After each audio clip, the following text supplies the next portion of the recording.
find it terrible when people spell my name wrong and I try to do it well. So I'm going to try and pronounce her name correctly, and hopefully she won't reprimand me for doing it the wrong way.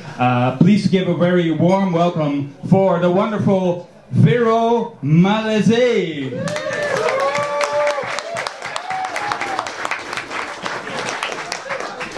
Hello, good night everyone. Oh yeah, you can hear me. So my name is Vero, and I'm going to talk about that name actually, because I'm going to talk about all sorts of things that work quite okay in the country where they were meant to be, and don't work quite well in other contexts. So my name, Vero, well, in France, it's kind of alright, people understand it, and I think half of you are like, what? So it's like Veronica, but the shorter version. It's like, ah. And in Italian, it means true. But that's the version of the dictionary. So if you look in the dictionary, it's like true. If you listen to Italians chatting to each other, it's more like, vero? Vero? It's more like, no shitting. So my name is No Shit. Thanks. And now you've got the whole cultural background that sometimes work against you. So I was living in Japan, and the whole month of May was pure blue sky, sunshine, and everything. It was nice weather. And then one day, I look at the window and it's all gray. Like, ew. So here, when you had nice weather and the next day it's gray, it means you lost 10 degrees and it's gonna rain.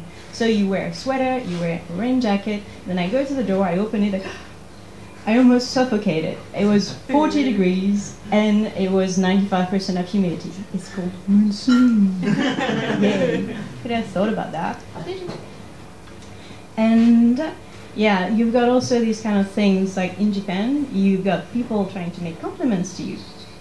But, well, like, I went to work, and this colleague's like, oh, you are so, yeah? It's alright! Yeah, heard that before. So yeah, in some countries, actually, being pale like that is a compliment. It's pretty cool. And yeah, not only compliments, but you've got also like sweet words. They can be really culturally related. So I'm going out with someone from Australia, and the first sweet word that he found for me was calling me a little sausage. Seriously? My little sausage? Yeah, but a cute little one. No. But I mean, to his defense, I must say that the previous boyfriend, he was calling me a walrus because he thought I had a moustache. So maybe there's nothing cultural about that. It's just guys. So after the little sausage, he went to possum. So I thought, okay, sausage now, possum. Let's Google it. So if you just forget about the 25 pictures of roadkill that Google tells you first, it's kind of cute. So you've got the sugar glider. It's a teeny tiny thing. I can't use my both hands, but it's that tiny. And it's gliding from tree to tree like, whee! So yeah, and also it's really tiny. It's probably Australia's smallest animal, so I got the connection. Like, okay. Possum, why not? Possum's cute. You've got the bigger version. That's the flying squirrel. So you got sugar glider, flying squirrel. So flying from tree to tree. Okay, cool. And we went to Australia together, and it's like, hey, have you ever heard about the flying fox? I was like, wow, a fox flying from tree to tree. Well, I didn't tell him. I just had this image of like, whoa, this enormous red thing like sliding from tree to tree. I'm like, yeah, but the other part of my brain was like, fox. What the hell would a fox be doing in a tree? Be reasonable? Like, well, they've got kangaroos in their tree, so if an animal with shoe size 82 can be in a tree, why not a fox, okay? And there's squirrel that go in the trees and glide from tree to tree, so fox might be doing the same. Also, seriously, in a country where platypus is an animal that exists, you can't be too fussy about what you believe. So I thought, I go with my child's mind. I just go there and follow him to the place where you can see flying foxes. Had high expectations. And so we go, and it's the bottom of a cliff.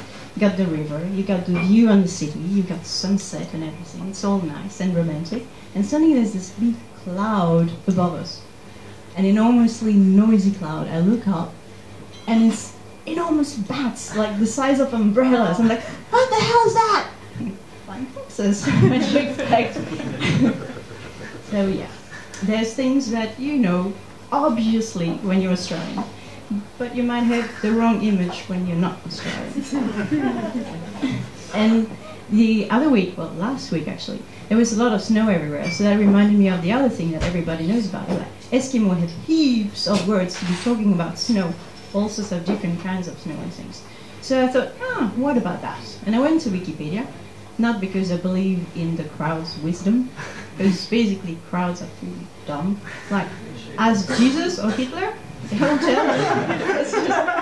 So no, Wikipedia is not really crowd wisdom because it's all individual people. It's like little nerds who have a little topic of interest and they're all typing their thing and correcting other people's thing. So it's mostly the last nerd awake at that hour that writes Wikipedia. So I think a collection of nerds is something you can believe.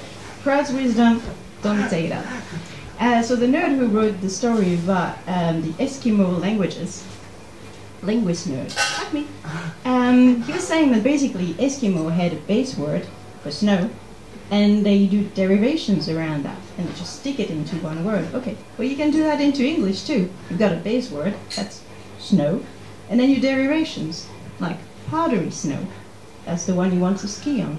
And then you got shitty snow, that's the one you have to bike through to go to work. Or on the way back from the grocery store, like I did the other day, I was thinking, okay, so Murphy's Law, you've got the cat falling always on its paw, you've got the slice of bread that always falls on the butter side.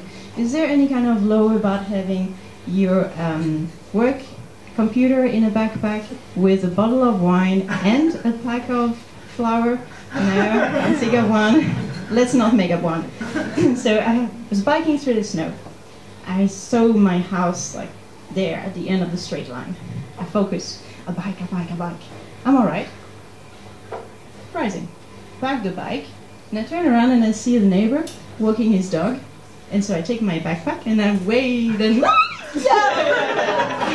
there you go. The international competition of ice sliding without ice skates. And the neighbor arrives by my side and says, hey, little slidey, isn't it? So I was wondering, what the hell is the difference between the 200 meters where I was biking and nothing happened, and this 2 meters, not even 2 meters, where I almost fell? What was the difference? A witness. So I realized that it's not only at the molecular level that quantum physics applies. Sometimes the observer changes the outcome, and not everybody knows that one. Thank you very much, ladies and gentlemen.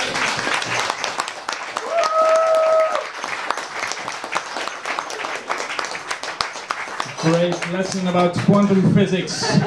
Please give another round of applause for Vero. Thank you. Yeah, snow is tricky. There's only one thing I know about snow, and that is never eat brown snow.